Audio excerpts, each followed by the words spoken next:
Christopher Columbus ने बचपन में एक किताब पढ़ी थी और उस किताब में बताया गया था कि दुनिया गोल है। इसे पढ़कर उनके दिमाग में आया कि समुद्र में अगर पश्चिम से पूरब की ओर चलेंगे तो वो भारत पहुंच जाएंगे, क्योंकि उस समय भारत की रईसी और मसालों की चर्चा पूरे यूरोप में थी। ऐसे माहौल में क्रिस्टोफर कोलंबस ने भारत का समुद्री रास्ता खोजने की ठानी, लेकिन उनके इस रास्ते पे बहुत रुकावटें आ रही थी। जिसके बाद क्रिस्टोफर कोलंबस 17 साल तक लगातार कोशिश करते रहे ताकि उनके अभियान के लिए कोई उन्हें पैसे दे दे, लेकिन उन्हें किसी तरह की मदद नहीं मिली और वो निराश होकर स्पेन चले गए। स्पेन जाने के बाद उन्होंने वहाँ की महारानी को बताया कि वो समुद्र के जरिए भारत का रास्ता खोजना चाहते हैं और उससे होने वाले उन्होंने फ़ायदे भी बताए। महारानी को उनकी ये बात बहुत पसंद आई। फिर 3 अगस्त 1492 को स्पेन के पैलोस बंदरगाह पर राजा रानी समेत हज़ारों लोगों ने क्रिस्टोफर कोलंबस को हरी झंडी दिखाकर रवाना किया। उस दिन उनके साथ 3 जहाज़ निकले थे जिनका नाम था सेंटा मारिया, निनी और पेंटा।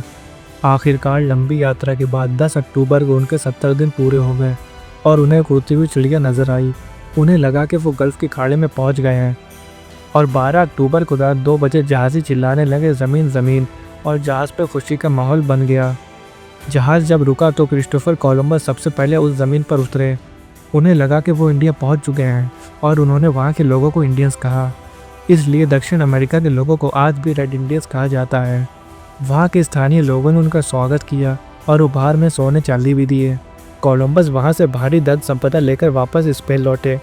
15 मार्च 1493 को जब वो वापस स्पेन पहुँचे तब वहाँ के राजा रानी ने खुद उनका स्वागत किया और स्पेन के राजा ने कोलंबस द्वारा ढूंढे गए प्रदेशों का उन्हें गवर्नर भी बना दिया। इसके बाद क्रिस्टोफर कोलंबस ने 3 बार और अमेरिकी द्वीपों की यात्रा की, जहाँ से वो हर बार बेशुमार दौलत लेकर वापस लौटते थे। 20 मई 1506 को एक बीमारी की वजह से क्रिस्टोफर कोलंबस की स्पेन में ही मौत हो गई और उन्हें अपनी मौत तक इस बात का पता नहीं चला कि जिन क्षेत्रों की उन्होंने खोज की है वो भारत नहीं बल्कि एक नई दुनिया है।